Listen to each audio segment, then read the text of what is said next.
R Sreejith നമ്മളോടൊപ്പം ചേരുന്നുണ്ട് തിരുവനന്തപുരത്ത് നിന്ന്. ശ്രീജിത്ത്, ഇത് സർക്കാരും ഗവർണറും തമ്മിലുള്ള പ്രശ്നവും പ്രതിസന്ധിയും ഒക്കെ ഒരു തരത്തിലും പരിഹരിക്കപ്പെടാതെ മുന്നോട്ട് പോവുകയാണ്. അതിന്റെ ഏറ്റവും പുതിയ ഉദാഹരണമാണ് ഡിജിറ്റൽ സാങ്കേതിക സർവകലാശാലകളിലെ വൈസ് ചാൻസലർമാരെ തീരുമാനിക്കുന്ന കാര്യത്തിൽ ഒരു സമവായത്തിലെത്താൻ സുപ്രീം കോടതിയുടെ നിർദ്ദേശമുണ്ടായിട്ടും ചർച്ചകളിൽ അതിന് പരിഹാരം കാണാൻ കഴിഞ്ഞില്ല. സിസ തോമസ്, അതോടൊപ്പം തന്നെ പ്രിയ ചന്ദ്രൻ എന്നീ പേരുകളിൽ ഗവർണറും സതീഷ് കുമാർ, സജി ഗോപിനാഥ് എന്നീ പേരുകളിൽ സർക്കാരും ഉറച്ചു നിൽക്കുന്ന സാഹചര്യമുണ്ടായി. ഇത് സർക്കാർ ഗവർണർ വിടവ് അല്ലെങ്കിൽ ഭിന്നത എന്നത് കൂടുതൽ രൂക്ഷമാക്കാൻ ഇടവരുത്തുന്ന ഒരു സാഹചര്യമാണോ? പ്രത്യേകിച്ച് സുപ്രീം കോടതി ഇനിയിപ്പോൾ ഒറ്റപ്പേര് നിർദ്ദേശിക്കാൻ പോവുകയാണ് ഈ പശ്ചാത്തലത്തിൽ. ഡിജിറ്റൽ സാങ്കേതിക സർവകലാശാല VC നിയമനത്തിന്റെ കാര്യത്തിൽ സർക്കാരിനും ഗവർണർക്കും ഇടയിലുള്ള ഭിന്നത രൂക്ഷമായതിനെ തുടർന്നാണ് സുപ്രീം കോടതി ഇക്കാര്യത്തിൽ ഇടപെട്ടത്. സുപ്രീം കോടതി ധൂലിയ കമ്മിറ്റിയെ ഇതുമായി ബന്ധപ്പെട്ട നടപടികൾക്കായി നിർദ്ദേശിച്ചു. പേരുകൾ നിർദ്ദേശിക്കാൻ മുഖ്യമന്ത്രിയെയും ചാൻസലറായ ഗവർണറോടും ആവശ്യപ്പെട്ടു.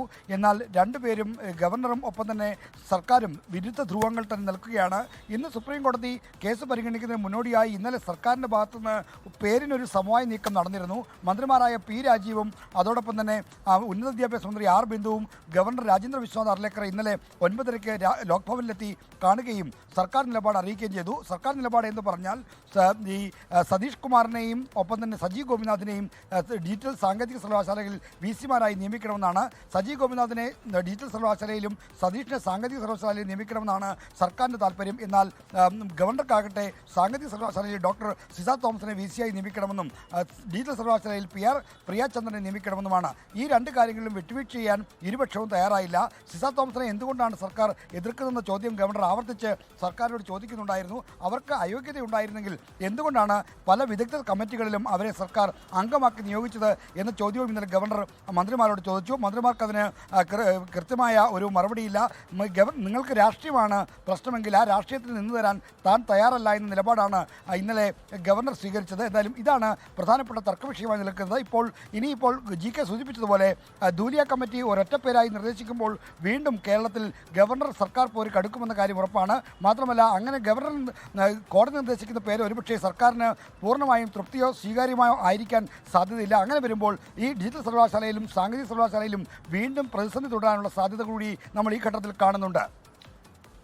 ശ്രീജിത്ത്, ഈ കാര്യത്തിൽ ഒരു സ്ഥിരം വൈസ് ചാൻസലർ ഉണ്ടാകണം. സർവകലാശാലകളുടെ കാര്യത്തിൽ വിദ്യാർത്ഥികളുടെ ഭാവി എന്നത് എല്ലാത്തിനേക്കാളും ഉപരിയായി കോടതി പരിഗണിക്കുന്ന വിഷയമാണെന്നൊക്കെ സുപ്രീം കോടതി ഇത്തരം വിഷയങ്ങളിൽ അസന്നിഗ്ധമായ നിലപാട് വ്യക്തമാക്കിയിട്ടുണ്ട്. ഈ സാഹചര്യത്തിൽ ഒരു ഒറ്റപ്പേരിലേക്ക് ഡിജിറ്റൽ സർവകലാശാല വൈസ് ചാൻസലറുടെ കാര്യത്തിലും സാങ്കേതിക സർവകലാശാല വൈസ് ചാൻസലറുടെ കാര്യത്തിലും ഒറ്റപ്പേരിലേക്ക് കോടതി എത്തുമ്പോൾ അത് വീണ്ടും ഇവിടത്തെ സർക്കാർ ഗവർണർ പോര്, അതിൽ ആര് ജയിച്ചു ആര് തോറ്റു എന്ന നിലയിലേക്കൊക്കെ അതിന് വ്യാഖ്യാനങ്ങൾ ഉണ്ടാകില്ലേ? കൂടുതൽ പ്രശ്നങ്ങൾ വഷളാകാൻ ഇടവരുത്തുന്ന ഒരു സാഹചര്യം രൂപപ്പെടുമെന്ന് നമ്മൾ ആശങ്കപ്പെടണമോ? തീർച്ചയായും GK, ഇവിടെ ആര് ജയിച്ചു ആര് തോറ്റു എന്നുള്ള തരത്തിലുള്ള ചർച്ചകൾ ഉണ്ടാകുന്നത് ഈ ഗവർണർക്കും ഒപ്പം തന്നെ സർക്കാരിനും ഇടയിലുള്ള ഭിന്നത രൂക്ഷമാക്കുമെന്നത് ഒരു വശം. എന്നാൽ ഈ രണ്ട് പ്രധാനപ്പെട്ട സർവകലാശാലകൾ, സംസ്ഥാനത്തെ എഞ്ചിനീയറിംഗ് കോളേജുകൾ ആകെ നിയന്ത്രിക്കുന്നത് ഈ സാങ്കേതിക സർവകലാശാലയാണ്. സർവകലാശാലയുടെ പരീക്ഷാ കലണ്ടറും മറ്റ് അനുബന്ധ അക്കാദമിക് പ്രവർത്തനങ്ങളും അടക്കം എല്ലാം താളം തെറ്റി നിൽക്കുന്ന സ്ഥിതിയാണ്. അവിടെ സ്ഥിരം സിൻഡിക്കേറ്റ് എന്നത് നിലവിലില്ല.